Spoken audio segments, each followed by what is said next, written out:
Hyatt, Morristown Partnership, the business community, the Arts Council, as well as the mayor and Jillian and I were involved in preliminary conversations, and then that was September 17th and November 16th of 2015.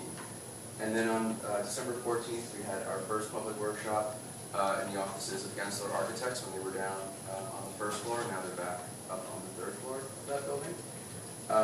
We got a lot of public input. I'm here with Kent Smith, actually, world-renowned landscape architect, and he will introduce himself and introduce the project. But we got a ton of feedback at that December 14th meeting, worked it into the design. Then on March 9th, came back, had a public workshop in Headquarters Plaza itself. And then since then, there's been a number of sort of design certifications that happened pursuant to the process outlined in the agreement. So here we are tonight, August 9th, and then probably later this month or in September, we'll be in front of the planning board to sort of get the technical design solidified. There'll be another public hearing, another chance for the public to provide input. And then hopefully we're off to the races. I mean, this thing should begin construction in the spring. So if there's any questions about that, you guys can also. So thank you. Thank you, Phil.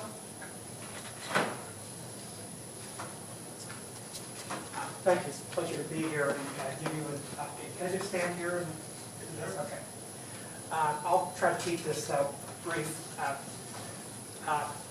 It's actually a really interesting, tough site. It's not an easy site, and today it's not a very nice plaza. But its relationship to downtown and the relationship to the green is actually quite lovely. The way that the green and the plaza are distinctly separate things, have different functions, are very kind of interesting civic proposition. So it's a very interesting project for me to be working on. I've been happy to get to know Morristown a little bit. We heard from people that the plaza is too hard, it's unattractive, it's not green enough, there isn't anything for families to do, that people would like to have more market days and events there, more use and programming. Greener, the environmental conditions aren't very good, there's no shade, there's a wind condition that's not always favorable, and it could be better connected with better crosswalks and things to downtown. So we heard a lot of comments that we've tried to take into account in rethinking the plaza design. Has a couple of really nice access lines from the green. There's really good visibility. It sometimes seems like it's not that easy to get to, but it's quite visible, it's quite close. And I think we need to make it a very attractive, inviting place. It also has a very active day population with Headquarters Plaza. There's a lot of office workers there every day, and it has a very strong connection to that building complex.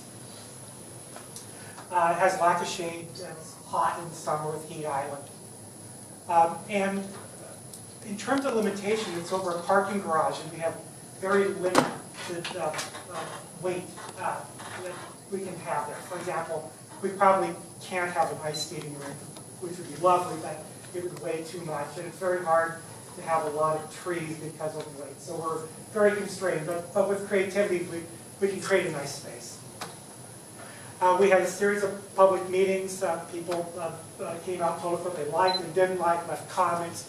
We got a report back from city planning on issues that we should address, and we did come back to the city meeting with those comments addressed. This is the concept for the new plaza with a large central open space. We've heard that we need an open space for programmable events and functions. We need a lot more green. Right now, the existing plaza has 3% green space, and we're going to increase that to 36%. So more than a third of the plaza will be green in the future iteration, including a lawn, because we think that people like lawns, that people like sitting on lawns and laying on lawns, and kids like lawns. We are able to get some trees in by placing them over the building columns in the parking garage very strategically. And we're building a large arbor structure to frame the plaza, providing armature for nighttime lighting so it feels safe and is safe, and provide space for future cafe spaces still off of the building. This is what we think it will look like. So it will be a lot greener along Speedwell. It will have a much greener face with gardens coming out to the street. The canopy will wrap around the plaza and help define this space. The canopy will also help a little bit with the downdraft wind from the tall buildings to help with the environmental conditions. It will provide shade, and we can put all of our nighttime lighting in the canopy to light the plaza. A view from Speedwell as you're entering the space. We've worked very hard to make it feel green and inviting and open the streets so everybody feels welcome coming in, providing ample seating of various types. And you can see in the foreground we're incorporating some features for kids. We're proposing some speaking tubes so that there are things for kids to do when they're in this space. Another view. It's going to be more garden-like with the plantings, some of the plantings we'd like to have. And this is the nerdy part, but technically speaking, we think that we can get enough soil over the parking columns to support a few bigger trees, so we can actually have some real shade in the plaza. And then we're developing a variety of different seating, some chaise lounges, conventional seats, some step forms. But you can see there's these kind of folded forms so that you can sit in both directions on a bench. You can nestle into a corner and have a conversation if you want. We're trying to program a variety and diversity of social circumstances. This is the step seating form. I know from experience these kind of features are very popular. People like to hang out on these kind of features and chat or have lunch. They also will do double duty for performance. Speaking tubes for the kids. The night lighting built into the arbor structure.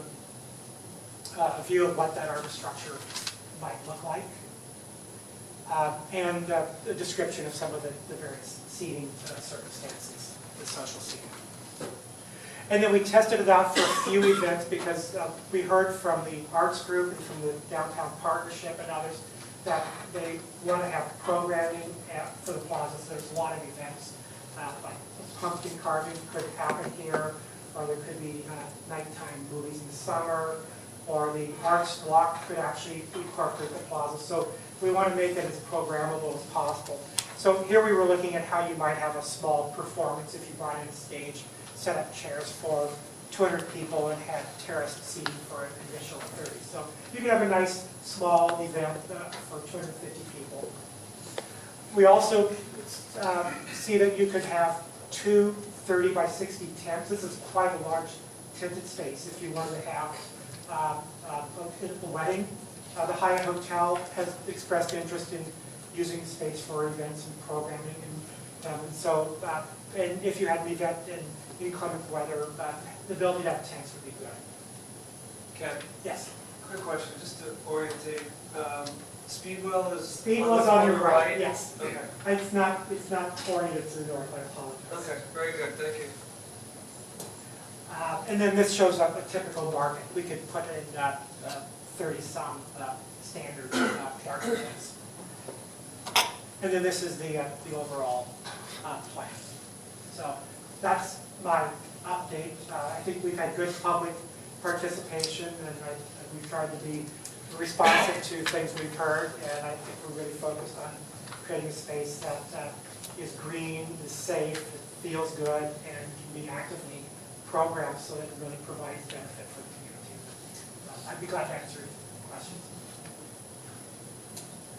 Any council members have questions? Just a couple. Is cafe seating associated with any restaurants in the buildings? Or is it part of the parking center? Yeah. So there's some interesting history behind that. When Headquarters Plaza, the initial leases were done in 1979, 1981, they allowed for certain percentages to be taken up, to be retaken, essentially, by the landlord. It was a very fortunate thing that was in there, because ultimately what happened several years ago was Green Acres, this is Green Acres land, right?